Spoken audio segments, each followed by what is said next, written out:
আচ্ছা, আজকে আবারও আমি হাজির হয়েছি যে তোমাদের আরেকটা এই রাশিবিজ্ঞানের অঙ্ক নিয়ে।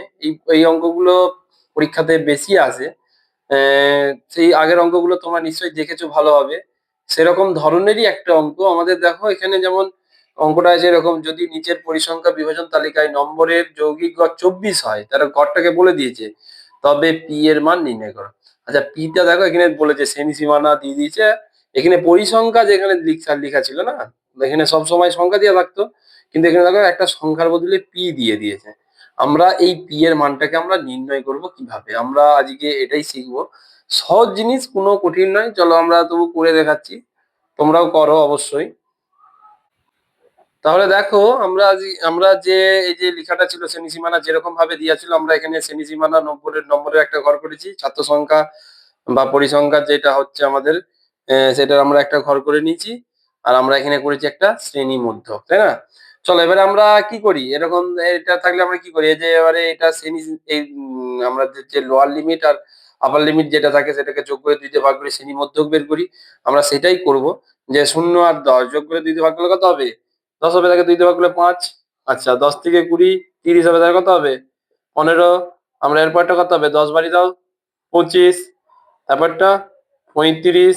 তারপরটা 45। আমরা সবসময় কি বলেছি, যে যত আমাদের শ্রেণী দৈর্ঘ্য থাকবে আমরা তত একটা বার করার পর 10 সেটা দিয়ে যোগ করে করে দিলেই হয়ে যাবে।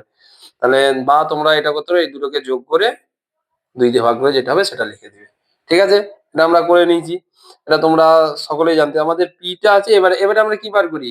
এবারে আমরা কি করবো? FI XI. চলো এফআই এক্সআই বের করি। এফআই এক্সআই বের করছি। এফআই এক্সআই কি করি? দুটোকে গুণ করে এখানে লিখবো। এফআই 15 ইন্টু 5 কত হবে? 15 ইন্টু 5 75। 20 ইন্টু 15 কত? 15 দুগুণে 30, 300। 35 25 গুণ করো, 35 25। 35 25 গুণ করলে 25 5 125, 12, 25 3 75, 75 12 87 না 875। তাহলে এটা হবে 875। আর 35 আর পি, 35 পি, দেখো যা হবে 35 পি। আচ্ছা, আর এটা 450, তাই না? চলো এরপর আমরা কি করি, আমরা যে এফআই থাকে যেটা সামেশন ওভার বার করবো আমরা, যে টোটাল কত হচ্ছে এফআই, আর এখানে এফআই এক্সআই টা টোটাল কত হচ্ছে, এফআই এক্সআই কত হচ্ছে সেটা আমরা বের করবো। তোমরা বের করো, যোগ করে নাও। 15 20 কত? 35। 35 মানে 70 প্লাস 10 80। তাহলে 80, আর এখানে কত হচ্ছে? প্লাস পি রয়ে যাচ্ছে। আচ্ছা, এখানে কত হচ্ছে? এটা এটা এটা যোগ করবে, এটা যোগ করো, তোমরা এটা যোগ করে নাও। দেখো তাহলে আমরা এটা যোগ করে নিয়েছি, এফআই হচ্ছে 80 প্লাস পি, আর এখানে এটা আমরা যোগ করে পেয়েছি 1700। এগুলোকে সংখ্যাগুলোকে যোগ করে হচ্ছে 1700, আর 35 পি আলাদা করে যেরকম ছিল আলাদা 35 পি আমরা লিখে দিয়েছি। এরপরে আমাদের কি করতে হয়, গড় করার নিয়ম কি? আমরা গড় করা পড়েছি। গড় বের করার নিয়ম হচ্ছে গড় সমান কত হয়, আমরা সামেশন ওভার এফআই এক্সআই কে লিখি। এফআই এক্সআই, তারপরে কি লিখি? সামেশন ওভার এফআই, তাই তো? তাহলে সামেশন ওভার এফআই এক্সআই করলে কত আছে? 1700 plus 35 P by 80 plus P. আচ্ছা, আমাদের এইটা বেরাচ্ছে, কিন্তু আমাদের যৌগিক গড় কত বলে দিয়েছে, দেখো এখানে কত বলেছে, যে যৌগিক গড় 24, মানে এইটার মানটাই কত? 24 এর সঙ্গে সমান। মানে আমাদের যে এই মানটা পেয়েছি আমরা, এটা সমান 24।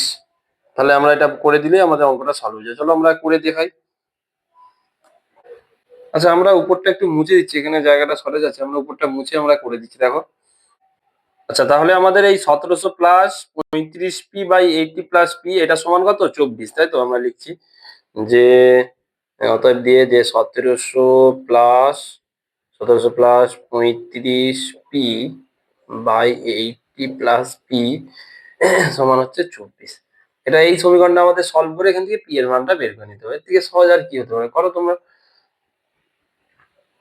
দেখো কি করবো আমরা, গুণ করো, কোনাকুনি কোনাকুনি গুণ করে দাও। কিছু নেই, মানে এক আছে 1700, এখানে হবে প্লাস 35 পি। 80 আর 24 গুণ করলে কত হয়? 4 8 32, 8 দুগুণে 16, 16 3 19 প্লাস 24 পি, তাই না? তাহলে আমরা পিটাকে এদিকে নিয়ে চলে আসো। 35p - 24p 1920 মাইনাস কত হচ্ছে 1700 ওদিকে চলে যাবে, তাই না? চলো করো।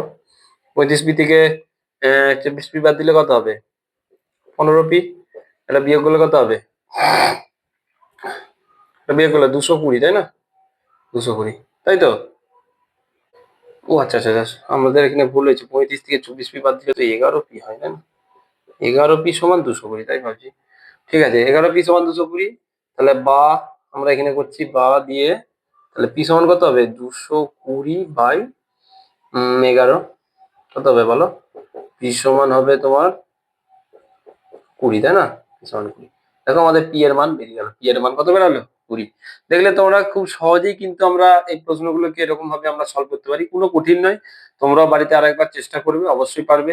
এই অঙ্কটা খুবই ইম্পর্টেন্ট, তাই অবশ্যই তোমরা করবে। আর একটা অঙ্ক এরকম ধরনের আছে, আমি সেটাও করে দিব।